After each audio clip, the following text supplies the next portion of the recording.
Hello everyone, my name is Johnquixote and welcome to the Misadventures of a First-Time DM.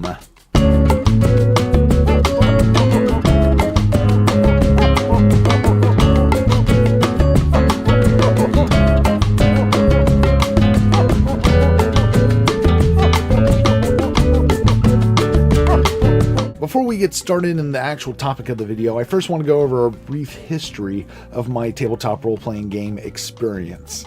Which isn't very long because I've only been playing tabletop RPGs for about a year and a half at this point. I started back in October of 2017, and even from that point, I knew early on that I was going to want to eventually run the game myself. And because of that, I began to watch a lot of YouTube content related to D&D until I eventually came across this guy right here, Matthew Colville. Link to his channel down in the doobly-doo, as he would call it, description. Check him out. He has a wonderful series called Running the Game, which is for essentially first-time DMs, but it is also probably good for veterans as well, as he has a lot of good advice and information on there. So during this time, I've been developing a idea for a campaign and coming up with the history, the background, the world of everything, because it's pretty much a homebrew campaign built from the bottom up. But before I have players actually play in this world, I wanted to first get experience as a proper DM, because I didn't want the world that I'm creating being my, breaking point, at least for myself or the players, because that could be really bad if I don't know what I'm doing. I mean, I know I'm probably biting off a little too much with this, but I'm wanting this campaign that I'm developing to be a full-on to level 20 completion campaign. It might not happen, but still, I don't want it to be the first one I go into, especially given the gravity of the whole experience. So I went out this past December and I picked up the 5e starter set that included this module right here, this campaign module called The Lost Mines of Fandor. And for those of you who don't know what this is, it's basically a full-on story from beginning to end to guide your players through, and it takes them from level 1 to level 5. And it is designed specifically for beginner players and beginner DMs, or beginner DMs. Which the players that are going to be at our table are the group of guys I've been playing for the last year and a half. They have way more experience than I do, so it's not really going to be the beginning player part. It's going to be more the the beginner DM part. The reason why I run that, I thought that would be perfect. That would be wonderful. I'll learn this. I'll figure this out. We'll run through the game. It'll be amazing. I'll do a wonderful job. I'm not going to mess up at all.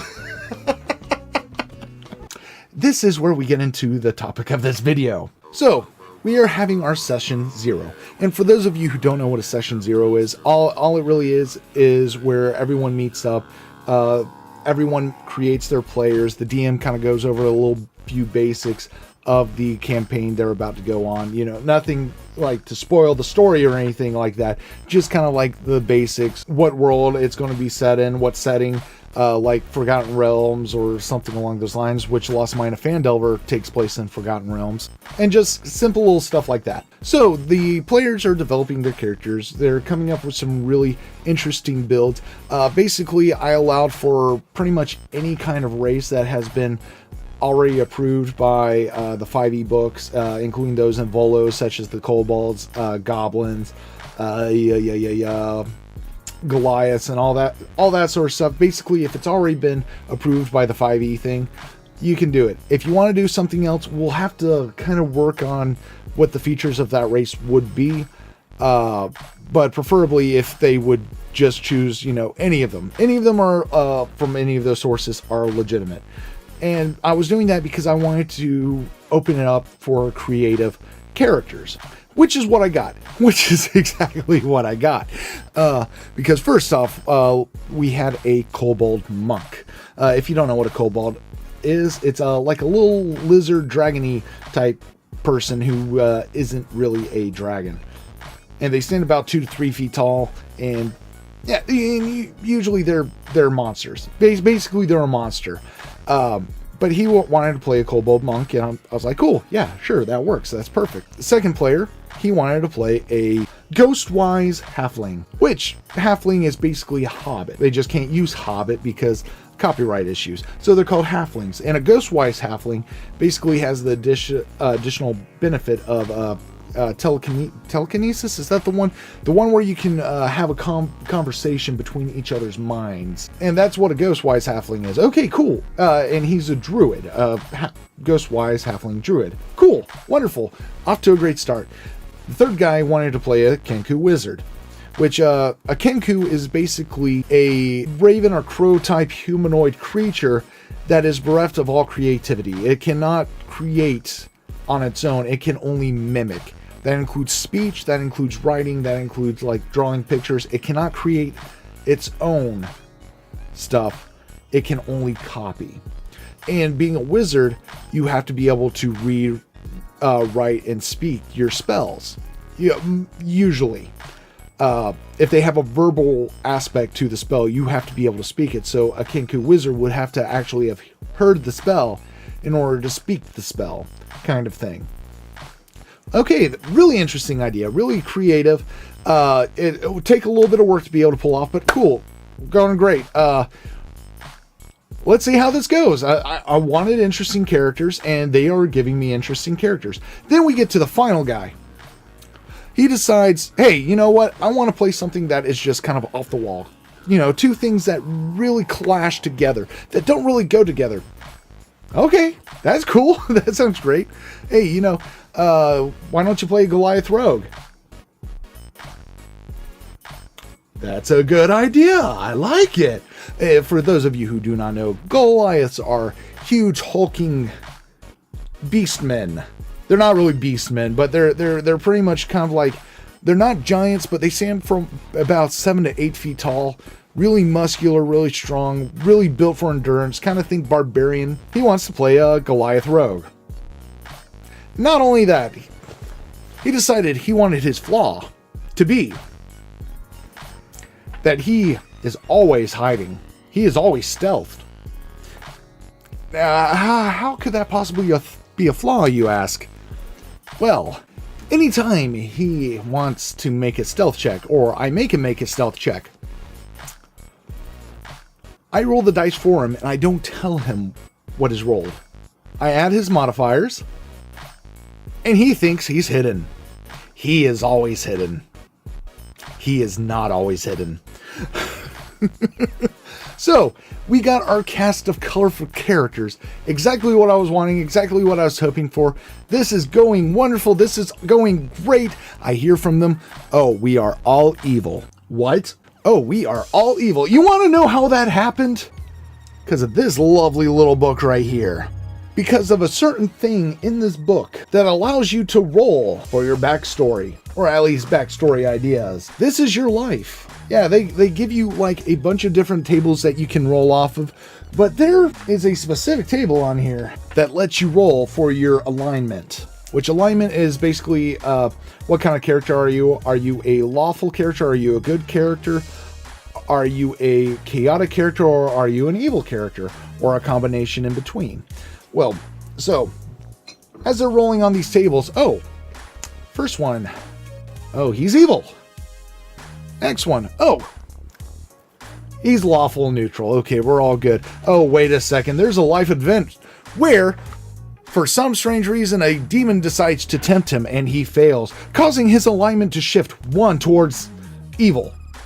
Oh, great, so now we have a lawfully evil character. Oh, great. Then the third one, same thing happens. Not with the demon, just rolls, becomes chaotic evil. And then the last guy, I guess, I'm not sure exactly how he became evil, but I'm slightly assuming that just because everyone else was evil, it's like, hey, I'll be evil too.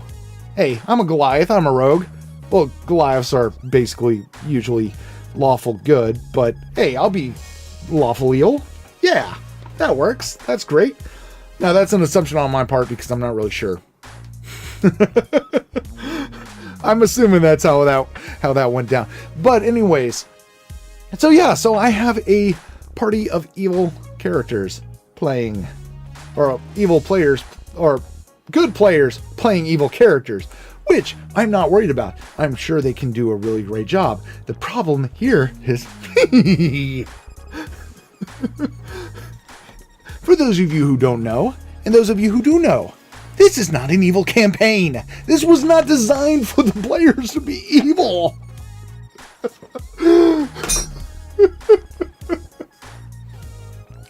What am I gonna do? Okay, so I'm freaking out at this point because this is not at all how I expected things to go. I thought this was going to be a regular campaign where everyone is going to be, you know, either neutral or good. Not evil. Maybe one evil. Not all of them. They're all evil. I'm not prepared for this. How am I going to get them started on this campaign? How's it going to even happen? Oh, because I was going to go with the hook that was in the book, where they were hired by Gundren Rockseeker to basically curry supplies from Neverwinter to Fandor. Why would they give the supplies to an evil party? Well, maybe they don't know they're evil. That's it. They don't know they're evil. In fact, during one of their events, they ended up trying to rob a house, but instead caught a serial killer. At least that was my explanation for it.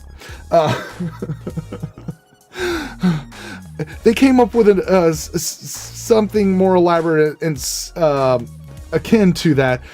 But at this time, my mind is just freaking out. How am I going to do this? How am I going to do this? How am I going to do this? Okay, so because of this event, word has spread throughout Neverwinter of your heroic deeds, even though no one realizes you were actually evil. So Gundren Rockseeker comes up to you after hearing word of your heroic tale and decides to hire you.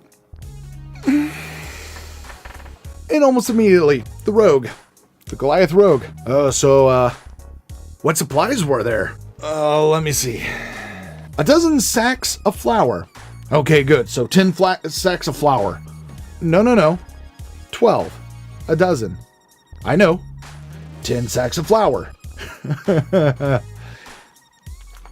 They're starting off by selling off a portion of each individual item that they're supposed to be taking to Fandor. Great. Okay, so I'm not expecting this. I'm not sure what to do. I just go with it. Improvise, right? By the way, we did end up playing a small portion of in session 0. Like, we played probably about 30 minutes of the 4-hour time that we spent doing all this. So, yeah, so we kind of jumped into the campaign. I had no idea what to do because I wasn't prepared for this. I wasn't prepared. Alright, so y'all decide to take the items. Now, what are y'all going to do about the invoice? Because he left you an invoice that has the individual items on there that are to be delivered. And they have another one at the place to match with and make sure everything is being delivered properly. He left a couple days ahead of time. You know, to get there ahead of time, he has to take care of some business before y'all arrive. So, yeah, they decide they're going to sell off the stuff and they're going to make a counterfeit invoice. Not just one, they're going to make 2.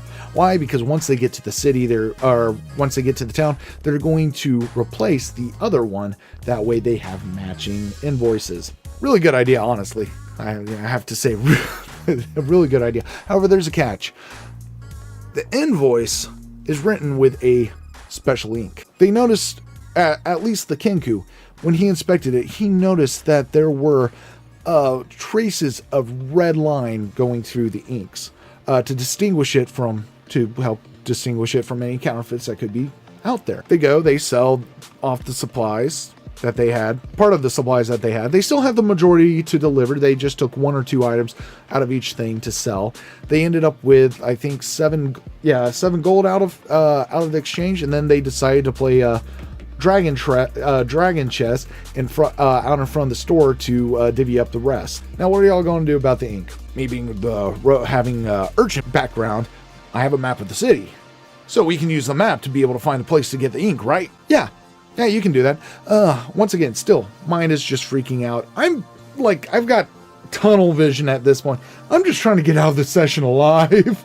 Because I have no idea what to do. I don't know what I'm doing.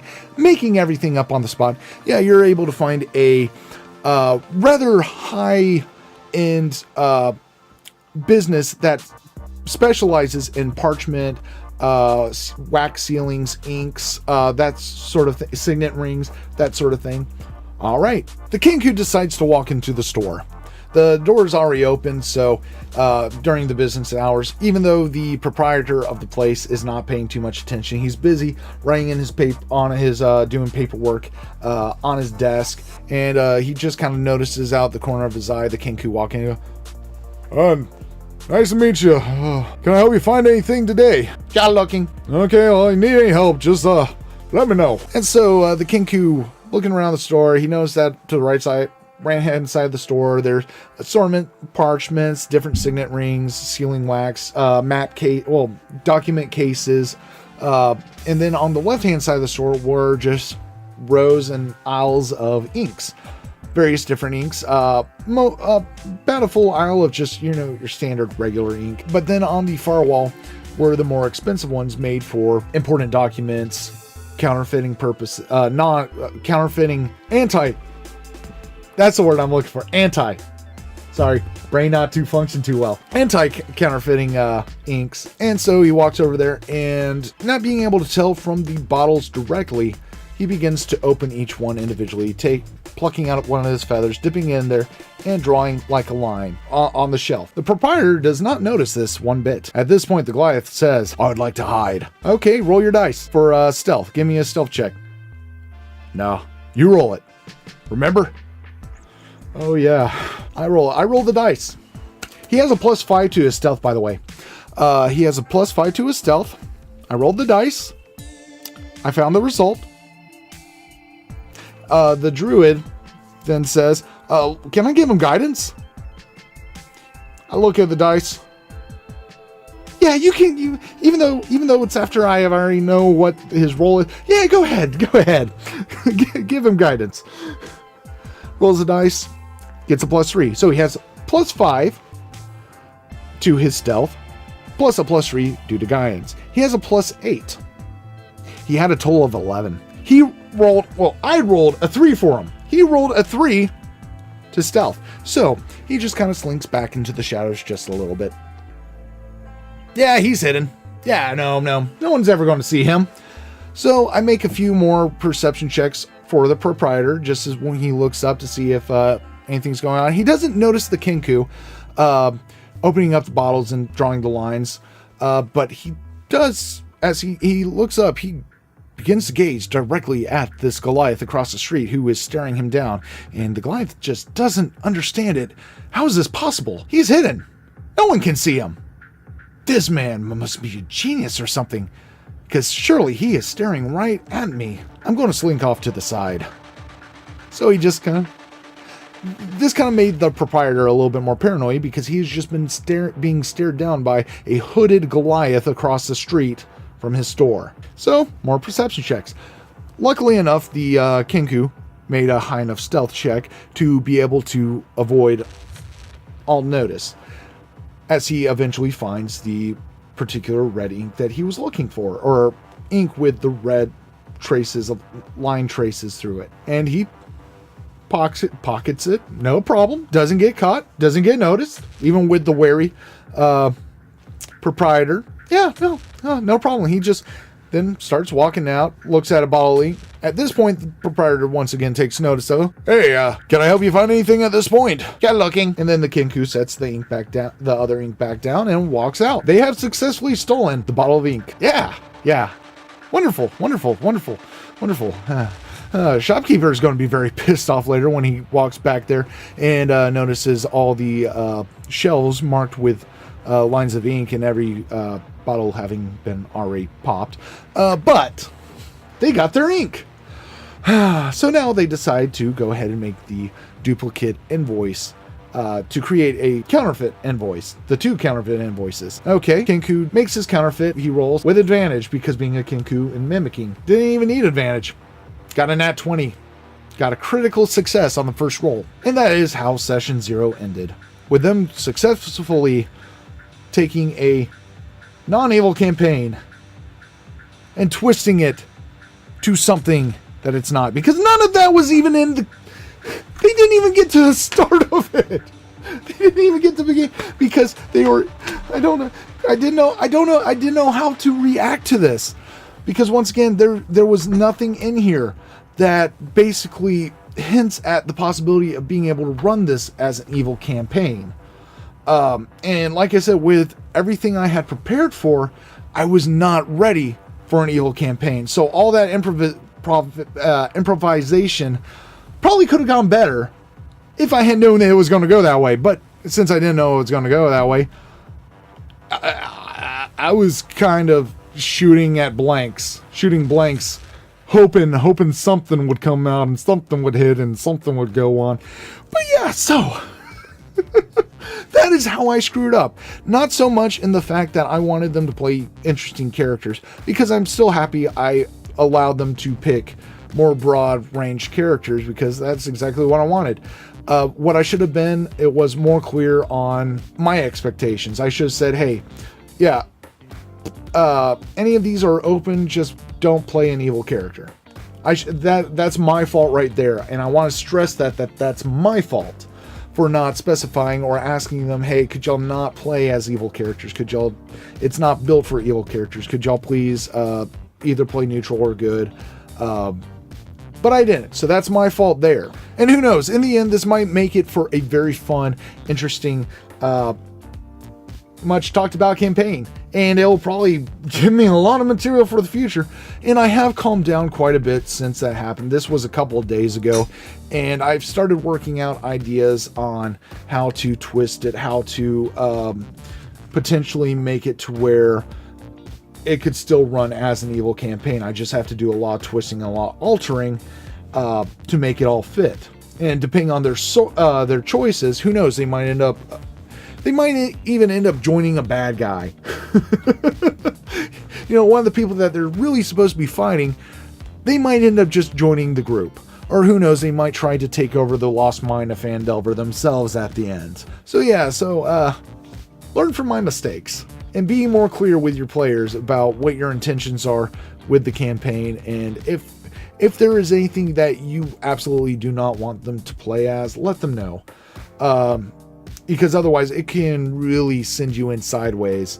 And even though I'm kind of excited now to see how this campaign is going to end up in this condition, it would have been a lot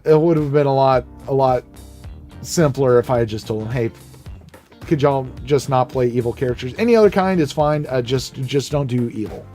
So yeah, so that is how I have screwed up immensely in my very first time running the game for a campaign. And I'm pretty sure it's not going to be the last time I screw up. I'm probably going to be running these videos weekly, or as weekly as possible. I know in a couple of weeks, one of our players, the guy whose house we play at, he's going to be going on vacation, going on a trip, and so we won't be able to game at his house, so we'll probably not be gaming those 2 weeks. So during that time, there might be a gap between videos. I'm actually doing this one kind of early. That's why this backing is so bare. I'm still in the process of getting other things ready and set up and done. I'm not fully back at YouTube yet.